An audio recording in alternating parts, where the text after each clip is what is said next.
Assalamualaikum warahmatullahi wabarakatuh. Perkenalkan, nama saya Fauzi Wahyudi, NIM 180290, kelas 7C. Kali ini saya akan membahas tentang ujian tengah semester komputer masyarakat yang berjudul dengan cybercrime. Itu apa kalian tahu cybercrime? Cybercrime itu dalam istilah gaulnya itu dia itu sejenis kayak hackers gitu. Nah, secara umum pengertian cybercrime sendiri memang bisa diartikan sebagai tindak kejahatan di ranah dunia maya yang memanfaatkan teknologi komputer dan jaringan internet sebagai sasarannya.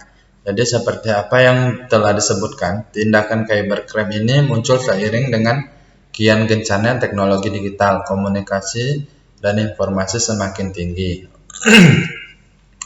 Menurut Organization of European Community Development atau OECD, cybercrime adalah semua bentuk akses ilegal terhadap suatu transmisi data.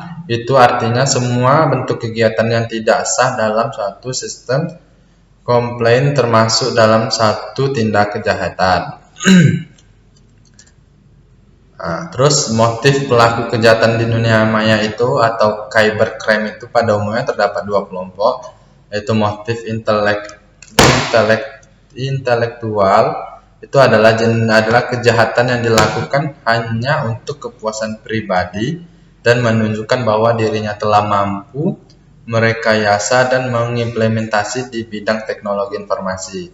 Nah, dia nih contohnya tuh kayak dia tuh cuman mau hackers diri dia sendiri. Mau hackersnya tuh dia tuh nggak ngajak orang lain, dia tuh cuman diri dia sendiri. Dia tuh cuman untuk kepuasan pribadi. Nah, terus ada motif ekonomi, politik, dan kriminal. Adalah kejahatan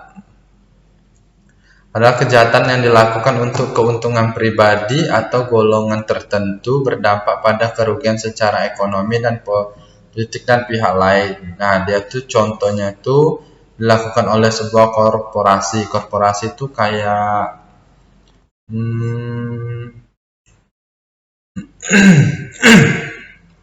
dia tuh kayak berkomplotan gitu. Jadi dia tuh bisa merekas kayak data-data perusahaan gitu, terus dianya bisa kayak dia nih bisa entah motif ekonominya dia mungkin lagi susah, jadi dia nih berpikiran untuk hackers untuk merusak atau membobol sebuah aplikasi atau ATM.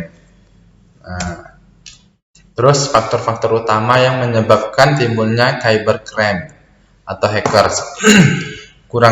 Yang pertama itu kurangnya sosialisasi atau pengarahan baik dari akademi. Contoh umumnya tuh seperti sekolah atau edukasi dari orang tua mengenai manfaatnya dari internet dan juga lingkungan.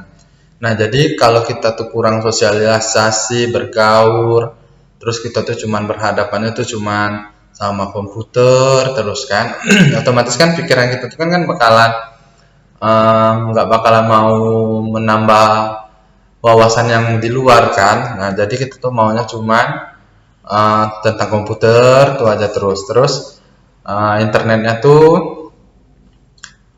dia tuh berpikirnya tuh dia tuh pengen coba dan jadi dirinya tuh ingin membobol sebuah aplikasi. Nah, itu dianya manfaatnya bagi kita tuh untuk bersosialisasi ke masyarakat dan lingkungan. Yang kedua, makin maraknya sosial media elektronik dan media penyimpanan virtual, sehingga membuat manusia menjadi tergandrungi akan akses internet dalam kehidupannya. Nah, jadi kan sekarang ini contohnya kan semua kehidupannya sekarang ini manusia ini kan butuh dengan internet, media sosialnya, apalagi sekarang ini kan udah banyak media sosialnya.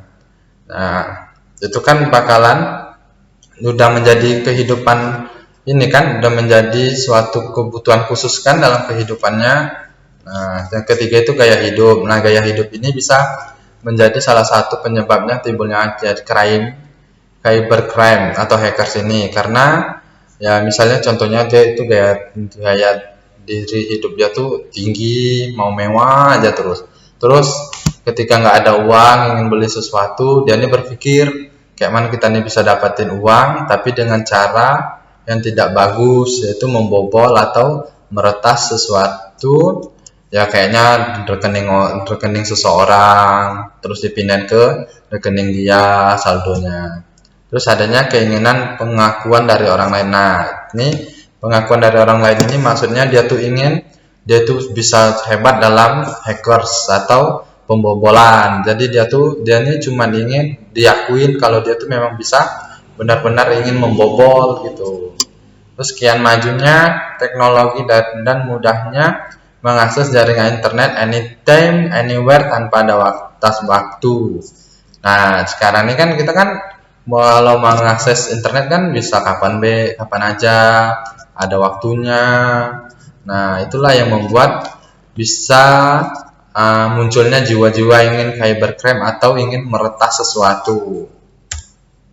Nah, terus beberapa modus dari cybercrime. Satu itu ya, itu kejahatan yang dilakukan dengan memasuki atau menyusupi ke dalam suatu sistem jaringan secara tidak sah, tanpa izin atau tanpa sepengetahuan dari pemilik sistem jaringan di komputer yang dimasukinya.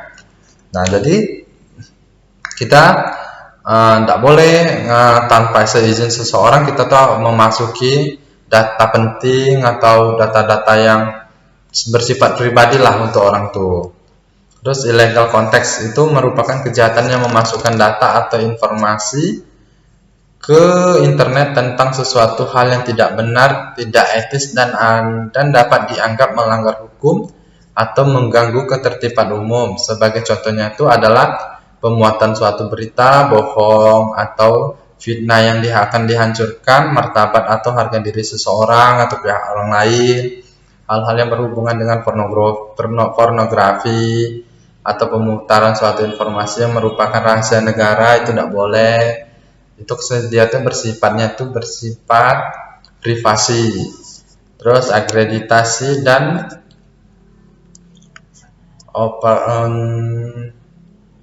untuk melawan pemerintah yang sah. Terus data forgery merupakan kejahatan dengan memalsukan data pada dokumen-dokumen penting. Nah, ini lebih penting juga.